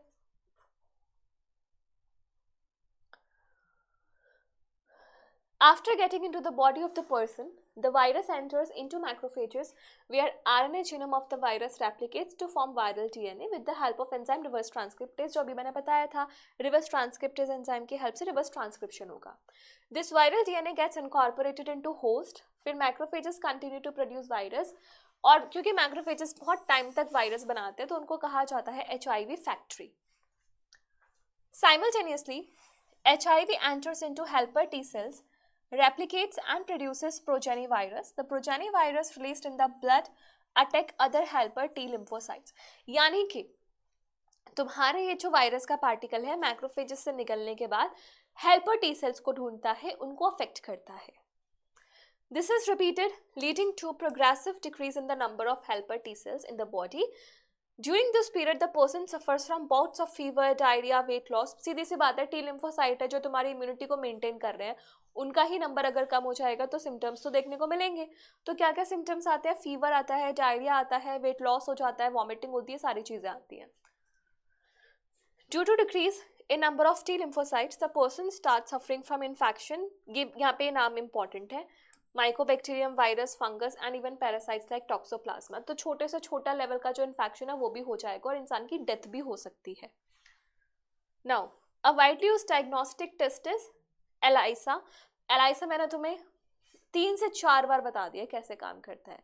तो नहीं देखा है तो तुम बायोटेक्नोलॉजी का वन शॉट देख लो, कहीं भी ह्यूमन हेल्थ डिसीज का वन शॉट देख लो, मैंने पढ़ाया हुआ है, तो वहाँ तुम्हें एलाइसा का वर्किंग मैकेनिज्म समझ में आ जाएगा.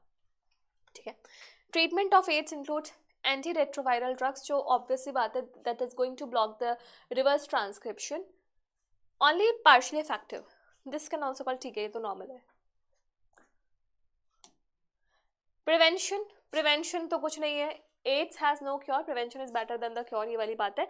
और सबसे important है ये वाली organisation NACO, national AIDS control organisation, ये इसका ट्रीटमेंट नहीं बता रही, ये बेसिकली इसके लिए अवेयरनेस क्रिएट करती है कि तुम कैसे इसके स्प्रेड को रोक सकते हो, या अगर हो चुका है तो कैसे उसको और ज़्यादा फैलने से रोक सकते हो, कैसे उसको उसका वो कर सकते हैं, क्या कहते हैं उसको, क्या कहते हैं, कैसे उसका ख्याल रख सकते हो ताकि चीज़ें बिगड़े ना. तो बेसिकली अवेयरनेस क्रिएट करने वाली ऑर्गेनाइजेशन है NACO. ठीक है. Infection with AIDS or having AIDS is something that should not be hidden since then. यहाँ पे बस सीधी सी कुछ नहीं है, जनरल सी बात की गई है, इसको ऐसे छुपाना नहीं चाहिए. सोसाइटी में लोग इससे स्टिग्मा मानते हैं वगैरह वगैरह, नॉर्मल है, इसको पढ़ लेना, कुछ क्वेश्चन नहीं आएगा यहाँ से. कैंसर है, cancer is next important disease जहाँ से क्वेश्चन आते हैं, तो एक बार कैंसर को भी हम पढ़ लेते हैं. So cancer is one of the most dreaded disease of human beings and is a major cause of death all over the globe. ये ठीक है. The mechanism that underlie development of cancer or oncogenic transformation of cell, its treatment and control have been some of the most intense. देखो सीधी बात है, cancer की study को बोलते हैं oncology,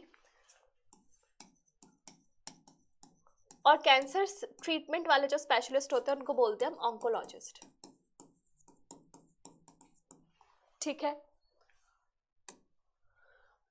In our body, cell growth and differentiation is highly controlled and regulated. ये दोनों बहुत ही control process है. You have studied it in cell cycle and cell division chapter class 11th. In cancer cells, there is a breakdown of this regulation mechanism. Normal cells shows a property called as contact inhibition, by which contact with other cells inhibit their uncontrolled growth. Cancer cell appears to have lost this property. मतलब जैसे cancer, मतलब normal cell कोई grow कर रहा है, जैसे अगल बगल के सेल को टच किया तो इसे समझ में आ जाएगा कि उसका बस इतना ही दायरा है, so it do not have to grow further. But cancer cell में प्रॉपर्टी लूज हो जाती है, इसे कहते हैं contact inhibition. This property is lost, so they keep on dividing and give rise to a mass of cells called as the tumour. Tumour दो type का होता है, benign and malignant. Benign tumour normally remains confined to their original locations, यानी कि ये restricted रहते हैं, localised रहते हैं. एंड जो मैलिग्नेंट है, these are mass of proliferating cells called neoplastic और tumour cells. They grow very rapidly invade and damage the surrounding normal tissue. एक जगह से दूसरी जगह स्प्रेड हो जाते हैं. तो इनकी प्रॉपर्टी क्या है, कहाँ गई लाइन, एक तो rapid division, innovation and damaging effects to the normal tissue cells. As these cells actively divide and grow, also and growth it also starve the normal cells by competing for vital nutrients. Cancer cells की property होती है कि अगल बगल से सारी blood vessels को अपनी तरफ खींचते हैं. जब ये ब्लड वेसल्स को अपनी तरफ खींचेंगे तो सराउंडिंग में जो सेल्स हैं they will die off, they will starve, है ना. तो स्टार्वेशन हो जाएगा उनका. तो ये क्या करेंगे, उनसे सारा का सारा नरिशमेंट ले लेंगे. ठीक है. Cells sloughed off from such tumours reaches distant sites through blood, blood के थ्रू ये मूव करते हैं. एंड इस प्रॉपर्टी को क्या कहा जाता है, मेटास्टेसिस. तो metastasis is the movement of tumour cell from one place to another by the blood. Causes क्या है, transformation of normal cell into cancerous cell may be induced by physical, chemical, biological agents जिनको हम carcinogens बोलते हैं. Physical की अगर मैं बताऊं तो रेडिएशंस आती हैं, आयनाइजिंग, नॉन आयनाइजिंग.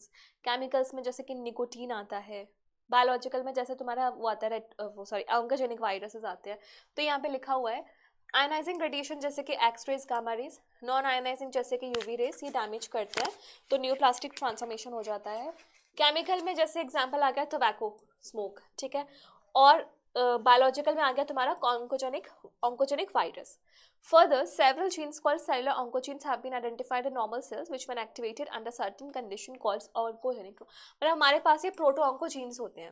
ये प्रोटो ऑन्कोजीन्स जैसे ही म्यूटेट होते हैं तो ये एक्टिवेट हो सकते हैं, जिस वजह से कैंसर कॉज हो सकता है. सो म्यूटेशन की वजह से कैंसर कॉज हो सकता है. डिटेक्शन और diagnosis. Early detection is important, we know. Cancer detection is based on biopsy and histopathological studies of the tissue. Biopsy में क्या होता है, पर्टिकुलर टिश्यू का सैंपल लिया जाता है, बॉडी से एक्सट्रैक्ट किया जाता है और फिर उसकी स्टडी की जाती है कि वो कैंसरस तो नहीं है. हिस्टोपैथोलॉजिकल स्टडीज जैसे कि किसी भी पर्टिकुलर टिश्यू की तुमने स्टडी की तो वो सारा हिस्टोपैथोलॉजिकल में आता है. And blood and bone marrow test for increase cell counts in case of leukaemia. जैसे ब्लड सेल के केस में तुम उसका मेन कॉज देखोगे बोन मैरो से, क्योंकि बोन मैरो में ब्लड सेल्स का फॉर्मेशन होता है. In biopsy a piece of suspected tissue cut into thin sections is stain and examined in the microscope, जो मैंने अभी तुम्हें बताया था. Techniques like radiography. रेडियोग्राफी किसे यूज करता है, एक्सरेज.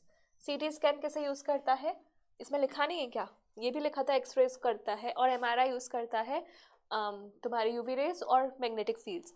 तो ये तीन है, radiography, CT scan and MRI, जो डिटेक्ट करने में हेल्प करते हैं. कंप्यूटेड टोमोग्राफी यानी कि CT scan uses X rays, MRI uses strong magnetic field and non ionising radiation. तो ये मैंने तुम्हें बताया था, वही लाइन लिखी हुई है. Antibodies against cancer specific antigens are also use to detect certain cancer. मान लो किसी की बॉडी में कैंसर है, अब तुमने उसकी बॉडी में तुम्हारे पास उसके खिलाफ एंटीबॉडीज भी हैं. तो एंटीबॉडीज और एंटीजन का अगर इंटरेक्शन हो गया, बाइंडिंग हो गई, तो इट मीन्स कि कैंसर है. ठीक है. Techniques of molecular biology can be applied to detect genes in individuals with inherit susceptibility to certain cancers. कुछ ऐसे जीन्स भी इनहेरिट हो सकते हैं जो बाकी लोगों के कंपैरिजन में किसी पर्टिकुलर इंसान के अंदर कैंसर के खतरे को बढ़ा दे. Such individuals may be avoid to wide exposure. अगर है ऐसा कोई जीन तो भाई कार्सिनोजन से दूर रहो, तो हम उसको ऐसा वो देंगे. नेक्स्ट, ट्रीटमेंट क्या है, ये मोस्ट इंपॉर्टेंट है. जैसे नीट में क्वेश्चन आता है क्या क्या ट्रीटमेंट है, सर्जरी, रेडिएशन थेरेपी, इम्यूनोथेरेपी, ये तीन कराना होता है. In radiotherapy tumour cells are irradiated lethally taking proper care of normal tissue surrounding. मतलब वही है, जैसे लोहा लोहे को काटता है, वैसे ही रेडिएशन जो कैंसर कॉज कर सकती हैं वो रेडिएशन उसके ट्रीटमेंट के लिए भी यूज हो सकती हैं. कीमोथेरेपीज करा सकते हो. Some of these specific for particular tumours. ठीक है, लेकिन इनका साइड इफेक्ट क्या है, हेयर लॉस हो जाएगा, एनीमिया हो जाएगा. मोस्ट कैंसर्स को इन तीनों के कॉम्बिनेशन से ट्रीट किया जाता है, surgery, radiotherapy and chemotherapy. Tumour cells have been shown to avoid detection and destruction by immune cells. So therefore the patients are given substances called as biological response modifiers जैसे कि alpha interferons. ये हमारे immune response को और ज़्यादा boost up कर देगा ताकि अच्छे से डिटेक्ट कर सके कैंसर सेल्स को. Surveys and statistics shows that the use of drugs, ये अल्कोहल ड्रग्स के बारे में बात करिए, ये तो पढ़ो ही मत, बेकार है, छोड़ दो. यहाँ से इंपॉर्टेंट है, the drugs which are commonly abused are opioids, cannabinoids and coca alkaloids. और ये कहाँ से मिलती हैं, फ्लावरिंग प्लांट्स यानी कि एंजियोस्पर्म्स एंड फंगस से. फंगस से मिलने वाली ड्रग का अगर मैं एग्जाम्पल बताऊं, LSD. ठीक है। नाउ ये इसके बारे में अपने यहाँ से पढ़ते हैं। ओपियम पॉपी का है ये, ओपियम पॉपी प्लांट है और ये उसका मॉर्फिन का डायग्राम।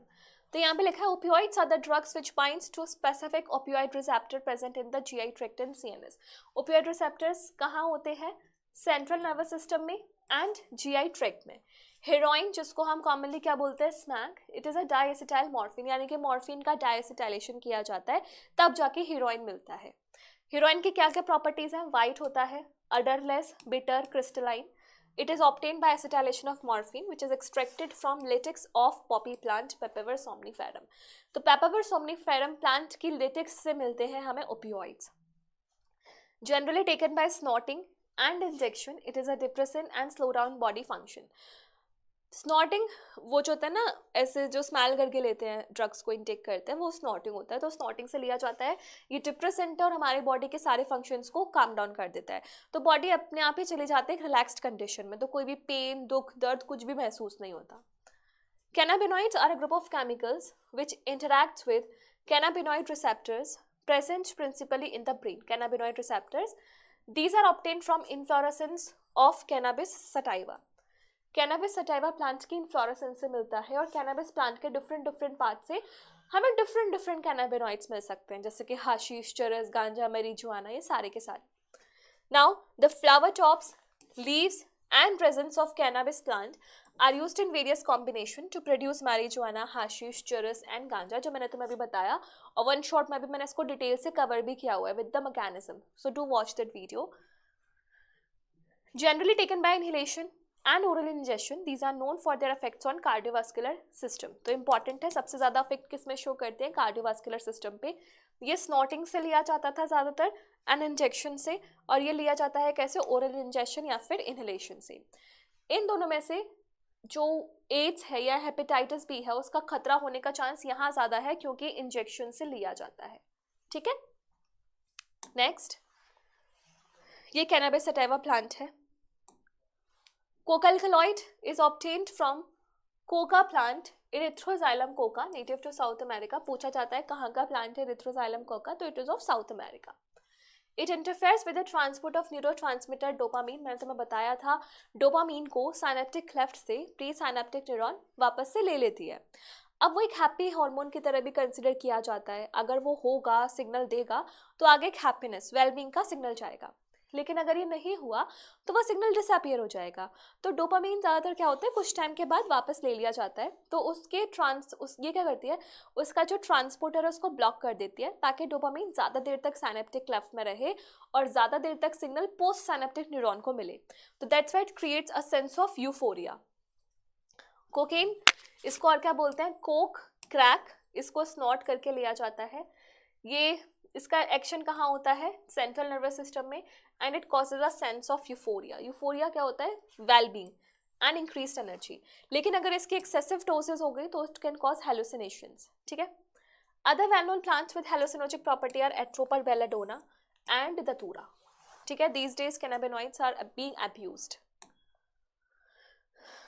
ये प्लांट है datura belladonna,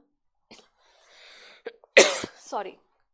Drugs like barbiturates, amphetamines, benzodiazepines, and other similar drugs that are normally used as medicine to help patients cope up with mental illness like depression, insomnia, और often assumed. तो ये सारी जो drugs है इनका medicinal purpose ज़्यादा होता है, जैसे नींद ना आने की बीमारी को ट्रीट करता है, डिप्रेशन को ट्रीट करता है, तो लोग बाग इसको भी अब्यूज़ करने लग गए हैं। मॉर्फिन ज़्यादातर दिया जाता है पोस्ट सर्जरी के बाद, सीडेटिव मतलब पेन किलर है ना, सीडेटिव है, पोस्ट सर्जरी के बाद दिया जाता है, तो उसका भी लोग गलत यूज़ कर रहे हैं। तो यहाँ पे वही बात बताई गई है कि how the drugs are being abused. Now smoking की बात करें तो smoking also paves the way to hard drugs. Tobacco has been used by human beings for more than 400 year. Smoke किया जाता है, च्यू किया जाता है, या फिर usually used as a snuff. Tobacco contains chemicals जैसे कि nicotine which is an alkaloid. If I relate this fact with biomolecules chapter, तो बायोमोलिक्यूल चैप्टर में तुमने पढ़ा है सेकेंडरी मेटाबोलाइट्स होते हैं जैसे कि अल्कलॉइड्स। तो अल्कलॉइड्स का एक एग्जाम्पल है यहाँ पे nicotine. Nicotine stimulates adrenal gland to release adrenaline and noradrenaline into blood, both of which raises blood pressure and increase heart rate. तो बीपी बढ़ाते हैं, heart rate को बढ़ाते हैं। Smoking is associated with increases incidence of lung cancer होगा, urinary bladder को infection होगा, bronchitis, emphysema, coronary heart disease यानी कि CAD, गैस्ट्रिक अल्सर्स, ये सारी चीज़ें हो सकती हैं। अगर च्युइंग की बात करें तो ये ओरल कैविटी का कैंसर करेगा। स्मोकिंग की बात करें तो कार्बन मोनोऑक्साइड पॉइजनिंग, क्योंकि स्मोकिंग से बहुत ज़्यादा कार्बन मोनोऑक्साइड निकलता है which shows irreversible binding with the haemoglobin. ठीक है, ये काम का नहीं है, बेकार है। Adolescence. Adolescence means both a period and a process during which a child becomes mature. सबसे ज़्यादा जो खतरा होता है बच्चे के नेगेटिव ट्रैक पे जाने का, that is the period of adolescence. एक फिलोसोफर कह लो, उसने कहा था कि adolescence is a stage of stress and storm. इतना ज़्यादा डिस्टर्बेंसेस होते हैं इमोशनली, फिजिकली, बिहेवियरली, सोशली, उस चीज़ पे या तो बच्चा संभल सकता है या बिगड़ सकता है। सो एल्कोहल, ड्रग अब्यूज़ भी एडोलेसेंट टीनेजर्स ज़्यादा करते हैं। तो यहाँ पे लिखा हुआ है the period between 12 to 18 is called as adolescence. In other word adolescence is a bridge linking childhood adult. ये तुमने पढ़ा हुआ है 9th क्लास में एडोलेसेंस के बारे में। मेजर कहाँ है जैसे क्वेश्चन आएगा। ठीक है, चाइल्ड नेचर, क्यूरियोसिटी, क्यूरियोसिटी की वजह से लेता है, स्ट्रेस की वजह से, नॉर्मल चीज़ है, इसको पढ़ लेना, कुछ नहीं है इसमें, ये वही था। स्मोक यूज, ठीक है, pull into variety, alcohol leading to greatest, हाँ ये because of perceived benefits drugs are frequently used repeatedly. The most important thing which one fails to realize is the inherent addictive nature of alcohol and drugs. Addiction की full form मतलब definition. Addiction is a psychological attachment to certain effects such as euphoria and temporary feeling of well-being associated with drugs and alcohols. मतलब alcohol का किसी को addiction नहीं है, smoking का किसी को एडिक्शन नहीं है, ये सब करने के बाद जो फीलिंग आ रही है उस फीलिंग का एडिक्शन होता है। तो feeling is basically psychological happiness, जो अटैचमेंट हो जाता है हमको ड्रग और अल्कोहल यूज करने के बाद वाली फीलिंग से, यूफोरिया वाली फीलिंग से। These drive people to take them even when they are not needed. तो हमेशा बस लेते रहते हैं। Consequently, next line, the receptors respond only to a higher doses of drugs or alcohol leading to greater intake and addiction. तुम्हें पता है कि हमारे लिवर के जो SCRs होते हैं they helps in detoxification of drugs. तो क्या होगा, एक टाइम बाद तुम्हें लोअर लेवल से भी हाई डोजेस लेने पड़ेंगे if you want your body to respond accordingly. तो इस वजह से क्या होता है, लोग एक्सेसिव डोज का लेना स्टार्ट कर देते हैं। However, it should be clearly borne in mind that use of these drugs even once can be forerunner to addiction. एक बार भी करा तो तुम्हें आदत लग सकती है, नॉर्मल सी बात है। Next, what is dependency and withdrawal symptom? Dependency is the tendency of body to manifest a characteristic and unpleasant withdrawal symptom if regular dose is abruptly discontinued. मतलब डिपेंडेंसी को नॉर्मली तुम समझो, किसी चीज़ को तुम इतने अति हो चुके हो कि अगर वो चीज़ हटा दी जाए, विड्रॉल कर लिया जाए उसका, तो तुम्हारी बॉडी बहुत ज़्यादा वायलेंट हो जाएगी, रेस्टलेस हो जाएगी, तो वो वाली चीज़ें हैं। तो क्या क्या सिम्टम्स हैं? एंग्जाइटी, शेकीनेस, नोजिया, स्वेटिंग, विच में बी रिलीव्ड जब उसका यूज़ तुम वापस से उसको रिज्यूम कर दो। फिर क्या है, ये तुम्हारी नॉर्मल बात लिखी गई है। अगर तुमने ये सब चीज़ों को यूज़ करना नहीं छोड़ा तो तुम्हारा एकेडमिक कैरियर, प्रोफेशनल कैरियर कहीं ना कहीं अफेक्ट हो जाता है। हमारी सारी की सारी जो और क्या क्या लिखा, academic performance, lack of interest, depression, fatigue, aggression, rebellion, ये सारा नेचर आ जाता है, तुम्हें पता है। ठीक है, मेजर रीज़न डोमेस्टिक वायलेंस का यही होता है। Those who take drugs intravenously होता है तो उनको एड्स और हेपेटाइटिस बी होने का खतरा ज़्यादा बढ़ जाता है। ठीक है, नेक्स्ट, यहाँ थोड़ा सा इंपॉर्टेंट आ जाता है। The use of alcohol during adolescence में also have long term effects. It could lead to heavy drinking in adulthood. Chronic uses of drugs and alcohol damages nervous system and liver. Liver damage is called as cirrhosis, liver cirrhosis. The use of drugs and alcohols during pregnancy, obviously बात है, will affect the fetus. Another misuse of drugs is the sport person जो करते हैं अपनी performance को enhance करने के लिए, they misuse narcotic analgesics, anabolic steroids, diuretics and certain hormones in sports to increase muscle strength. ये सारी देखो, स्पोर्ट्स में ना काफ़ी स्पोर्ट्स ऐसे होते हैं where you require your body weight to be low, तो इस बॉडी वेट को कम करने के लिए लोग डायूरेटिक्स का यूज़ करते हैं, क्योंकि डायूरेटिक्स क्या करते हैं, दे इंक्रीज द डायूरेसिस, यानी कि loss of water through urine. अगर बॉडी से वाटर निकलेगा तो ऑब्वियसली बात है वेट कम हो जाएगा। तो इन सारी चीज़ों का मिसयूज़ किया जाता है ताकि उनकी मसल स्ट्रेंथ, परफॉर्मेंस एग्रेशन या फिर उनका जो लो बॉडी वेट है वो सब कुछ अचीव हो जाए। साइड इफेक्ट्स क्या होते हैं एनाबॉलिक स्टेरॉइड्स का? फीमेल में वो कैरेक्टरिस्टिक्स होते हैं जो मेल में होना चाहिए, मेल में वो हो जाता है जो फीमेल में होना चाहिए। सो मेल फीमेल्स में क्या होता है? मैस्कुलाइजेशन मतलब मसल जैसा मेल जैसा कैरेक्टरिस्टिक्स आ जाते हैं। एग्रेसिवनेस हो जाती है, mood swings, depression, abnormal menstrual cycle, excessive hair growth on face and body, enlargement of clitoris, deepening of voices, ये सारी चीज़ें फीमेल्स में। अगर मेल करेंगे तो acne, aggressiveness, mood swings, depression, reduction in size of testicles, decreased sperm production, potential for kidney and liver dysfunction, breast enlargement, premature baldness, enlargement of prostate glands। तो ये सारे इंपॉर्टेंट बातें हैं। स्टेटमेंट वाले क्वेश्चन में यहाँ से नीट में क्वेश्चन आ जाएगा, तो ये पूरा पेज इंपॉर्टेंट है, ठीक है। तो ये सारे इसके क्या है? इफेक्ट्स, साइड इफेक्ट्स, ठीक है। फिर प्रिवेंशन एंड कंट्रोल। तो पहली बात तो ये है कि क्यों करना है इसको, प्रिवेंट क्यों करना है। तो तुम्हें पता है, सिंपल सी बात है कि कितना नेगेटिव ट्रैक्ट है, कैसे हमारी अलग अलग चीज़ों को नेगेटिवली इफेक्ट करेगा, हमारे रिलेशंस को with the family and the peer groups, हमारे एकेडमिक रिकॉर्ड्स को, हमारे प्रोफेशनल वर्ल्ड को, हमारी मेंटल हेल्थ को, सब चीज़ों को नेगेटिवली अफेक्ट करना ही करना है। And we can not consume this stuff for the long run because it will deteriorate our health. तो उसको रोकना ज़रूरी है। लेकिन अगर रोकना है तो क्या क्या कर सकते हो? तुम काउंसलिंग ले सकते हो, गाइडेंस ले सकते हो, अपने फैमिली फ्रेंड्स या टीचर्स से शेयर कर सकते हो, ये सारी चीज़ें तुम कर सकते हो। यहाँ पे जनरल बात लिखी हुई है कि क्यों रोकना चाहिए, फिर क्या करना चाहिए, प्रिवेंशन कैसे, अवॉइड अनड्यू पीयर प्रेशर। तो ये जो एडोलसेंस वाली स्टेज है, यहाँ पे जो पीयर प्रेशर होता है ना, कंपटीशन होता है, जो नेगेटिव कंपटीशन होता है, वो कहीं ना कहीं बच्चों को ढकेल देता है इस चीज़ के लिए, तो उसको अवॉइड करना चाहिए। एजुकेशन और काउंसलिंग करानी चाहिए बच्चे की, भाई क्यों नेगेटिव है ये, होता है काउंसलिंग सेशंस होते हैं, तो धीरे धीरे चीज़ें हट भी जाती हैं। Seeking help from parents and peers, तो पेरेंट्स और अपने फ्रेंड्स की हेल्प लेनी चाहिए। इसके अलावा ये जनरल चीज़ें हैं, यहाँ से कोई क्वेश्चन नहीं आएगा। डेंजर साइंस, मान लो अगर तुम्हारे बीच में तुम्हारा कोई फ्रेंड है जो कुछ एबनॉर्मल सिम्टम्स शो कर रहा है, तो तुम उसके सिम्टम्स को एनालाइज करके भी पहचान सकते हो कि डेफिनेटली ही और she is involve in a negative trap, तो वहाँ से तुम उसको थोड़ा सा गाइड कर सकते हो। Seeking professional and medical help, तो प्रोफेशनल लेवल पर तो बहुत सारी ऑर्गेनाइजेशंस हैं जो इस चीज़ को एरेडिकेट भी कर रही हैं, तो तुम उनकी हेल्प भी ले सकते हो, ठीक है। तो this was all for the chapter. इस चैप्टर में बेसिकली ड्रग्स के बाद का सारा part is of general discussion, we consider some points, वो ज़्यादा इंपॉर्टेंट है, बाकी पूरा जनरल डिस्कशन का है। एडोलसेंस क्या होती है, क्यों ज़रूरी है, क्या मारपीट वगैरह सारी चीज़ें। डिसीज़ इंपॉर्टेंट है, ड्रग्स इंपॉर्टेंट है, इम्यूनिटी इंपॉर्टेंट है, उसके बाद नॉर्मली पढ़ लेना, समझ में आना चाहिए बस, ठीक है।